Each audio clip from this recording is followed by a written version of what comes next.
ಶಬ್ದ ಧ್ವನಿ ದೊಡ್ಡದು ಮಾಡಪ್ಪ, ನಿನ್ನಷ್ಟೇ ದಪ್ಪ ಮಾಡು. ಧ್ವನಿ ಸಣ್ಣದಾಗಿದೆಯಾ, ನಿನ್ನಷ್ಟೇ ದಪ್ಪ ಹೇಳ್ಬೇಕಪ್ಪ ಧ್ವನಿ. ಹಾಂ, ನೀನು ಭಾಷೆ ಹಿಡ್ದಂಗೆ ಹಿಡ್ದು ತಳ್ಳಿಗೆ ಏನು ಪಾಪ ಅವನು. ಮೈಕ್ ಹಾಕ್ಬೇಕು. ನಿನ್ಕಿಂತ ನಾನು ಮೈಕಲ್ಲಿ ಏನು ಮಾತಾಡ್ತೀನೋ ಅದಕ್ಕಿಂತ ದೊಡ್ಡ ಧ್ವನಿ ಇದೆ ನಿಂದು. ಹಾಂ ಹಾಂ ಹಾಂ, ನಿಮ್ಮನೆ ಯಾರು ಬಂದಿಲ್ವಾ?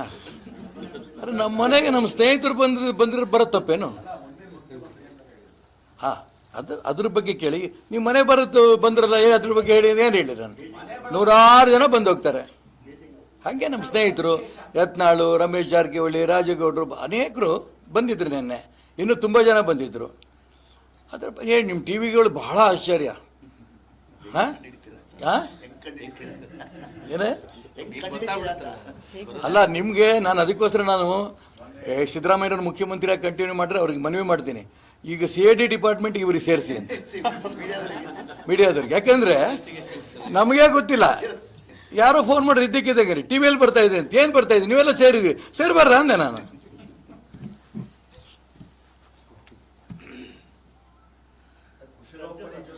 ಹಾಂ ಅಂತ ನೀವು ಹೇಳ್ತಾ ಇದ್ದೀರಿ. ಎಲ್ಲ ಹೇಳ್ಯಾರ? ಅದು ಸರಿಯಪ್ಪ, ಅವ್ರು ಯಾರು ಬೇರೆ ಕಡೆ ಹೇಳಿದ್ರು. ನೆನ್ನೆ ಮುಖ್ಯ ಮಾತನಾಡ್ತಾ ಸೇರಿಸಿದ್ದಾರಾ?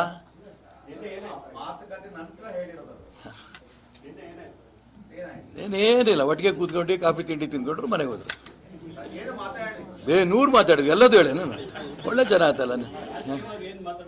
ಅಲ್ಲಪ್ಪ, ನಾನು ಅದಕ್ಕೆ ಹೇಳ್ತಿರೋದು, ರಾಜಕೀಯವಾಗಿ ಏನು ಮಾತಾಡಿದೀವೋ ಅದನ್ನು ಬಿಟ್ಟು ಉಳಿದಿದ್ದು ರಾಜಕೀಯದಲ್ಲಿ ಇಂಥದ್ದು ಮಾತಾಡಿದೀವಿ ಅಂತ ಹೇಳ್ತೀನಿ ನಾನು.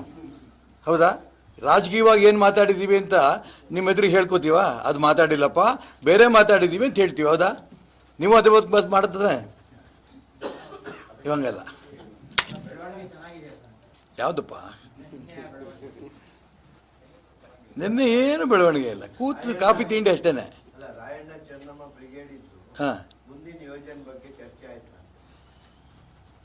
ನಾನೇನು ಹೇಳಲಿ ಈಗ? ಅವ್ರು ಸ್ವಲ್ಪ ಡೈರೆಕ್ಟಾಗಿ ಕೇಳಿದ್ರು, ಇನ್ನೂ ಡೈರೆಕ್ಟ್ ನೀವು ಕೇಳಿದ್ರಿ. ನನಗೆ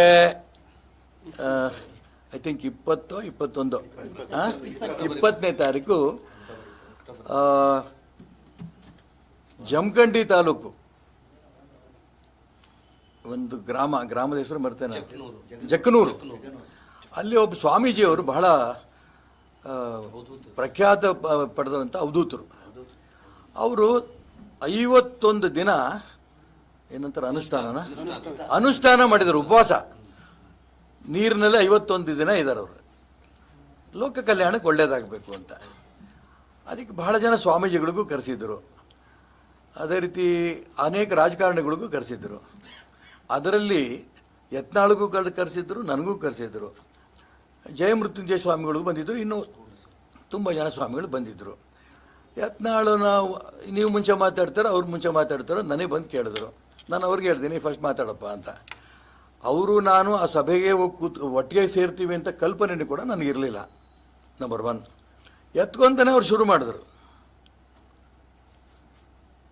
ಅದು ಹೆಂಗೆ ಗೊತ್ತಾಯ್ತು ಅವ್ರಿಗೆ? ಸಿದ್ದರಾಮಯ್ಯನವ್ರಿಗೆ ಮುಗಿತಾ ಇದೆ, ಅವರು ಅದೇ ಅಲ್ಲಿಂದೇ ಶುರು ಮಾಡಿದ್ರು. ಅವರು ಮುಗಿತಾ ಇದೆ, ಇನ್ನು ಬರುವಂಥ ದಿನಗಳಲ್ಲಿ ಈಶ್ವರಪ್ಪನವರಿಗೆ ರಾಜ್ಯದ ಮುಖ್ಯಮಂತ್ರಿ ಸ್ಥಾನ ಸಿಗಬೇಕು, ಇದು ಆಸೆ.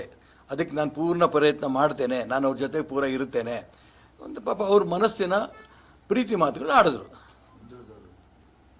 ಅದಾದ ನಂತರ ಜಯಮೃತ್ಯುಂಜಯ ಸ್ವಾಮಿಗಳು ನೋಡಿ, ಹಿಂದೆ ಈಶ್ವರಪ್ಪನವರು ಸಂಗೊಳ್ಳಿ ರಾಯಣ್ಣ ಬ್ರಿಗೇಡ್ಗೆ ಮುಂದೆ ಮುಂಚೂಣಿ ಸ್ಥಾನದಲ್ಲಿದ್ದರು. ಯಾವುದ್ಯಾವುದೋ ಕಾರಣಕ್ಕೆ ಬೇರೆಯವರು ಅದನ್ನು ತಪ್ಪಿಸಿದ್ರು, ನಿಂತೋಯ್ತದು. ಈಗ ಸರಿಯಾದ ಸಮಯ ಇದೆ. ಸ್ವಾತಂತ್ರ್ಯಕ್ಕೋಸ್ಕರ ಹೋರಾಟ ಮಾಡಿದಂಥ ಸಂಗೊಳ್ಳಿ ರಾಯಣ್ಣನ ರಕ್ತ ಈಶ್ವರಪ್ಪನವ್ರ ಮೈಯಲ್ಲಿ ಹರಿತಾ ಇದೆ.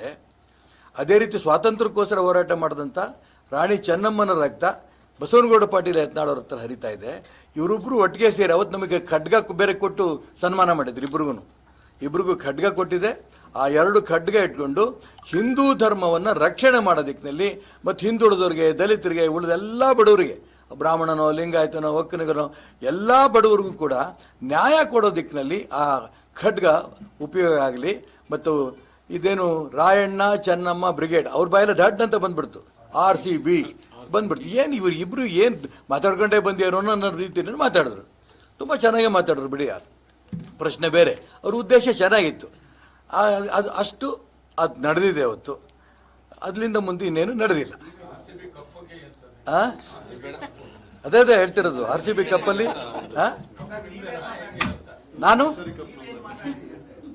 ನಾನು ಏನು ಮಾತಾಡ್ತೀನಿ, ಸ್ವಾಭಾವಿಕವಾಗಿ ಧರ್ಮದ ಬಗ್ಗೆ ಮಾತಾಡಿದ್ದೀನಿ. ಹಿಂದೂ ಧರ್ಮ ಇವತ್ತು ಹೆಂಗೆ, ಹಿಂದೂ ಧರ್ಮದ ಬಗ್ಗೆ ವಿಶೇಷವಾಗಿ ಕರ್ನಾಟಕ ರಾಜ್ಯದಲ್ಲಿ ಏನೇನು ಅನ್ಯಾಯ ಆಗ್ತಾ ಇದೆ, ಹೆಣ್ಮಕ್ಳಿಗೆ ಎಷ್ಟೆಷ್ಟರ ಮಟ್ಟಿಗೆ ಅನ್ಯಾಯ ಆಗ್ತಾ ಇದೆ, ಅತ್ಯಾಚಾರಗಳು ಎಷ್ಟೆಷ್ಟರ ಮಟ್ಟಿಗೆ ನಡೀತಾ ಇದೆ, ಅದೇ ರೀತಿ ಗಣಪತಿ ಮೆರವಣಿಗೆ ಹೋಗ್ತಾ ಇರೋಂಥ ಸಂದರ್ಭದಲ್ಲಿ ಮಸೀದಿಯಿಂದ ಹೆಂಗೆ ಲಾಂಗು ಚೈನುಗಳೆಲ್ಲ ತೊಗೊಂಬರ್ತಾರೆ, ಪೆಟ್ರೋಲ್ ಬಂಕ್ ಹಾಕ್ತಿದ್ದಾರೆ, ತಲವಾರು ಹಿಡ್ಕೊಂಬರ್ತಾ ಇದ್ದಾರೆ, ಕಲ್ಗಳು ಹೊಡಿತಾ ಇದ್ದಾರೆ, ಇದು ಹೆಂಗೆ ಹಿಂದೂ ಅಂಗಡಿಗಳಿಗೆ ಹೆಂಗೆ ಬೆಂಕಿ ಹಚ್ಚಿ ಸುಡ್ತಾ ಇದ್ದಾರೆ,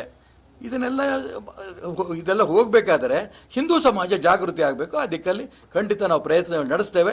ಎಲ್ಲ ಪೂಜ್ಯ ಸ್ವಾಮಿಗಳಿಗೆ ಆಶೀರ್ವಾದ ಮಾಡಿ. ಇದು ನಾನು ಅಲ್ಲಿ ಭಾಷಣದಲ್ಲಿ ಮಾತಾಡಿದೆ. ಇಲ್ಲ, ಆ ವೇದಿಕೆನೂ ಅಲ್ಲ, ಅದು ಅವಶ್ಯಕತೆಯೂ ಇಲ್ಲ. ವೈಯಕ್ತಿಕವಾಗಿ ಸಿದ್ದರಾಮಯ್ಯನವ್ರ ಬಗ್ಗೆ ನಾನೇನು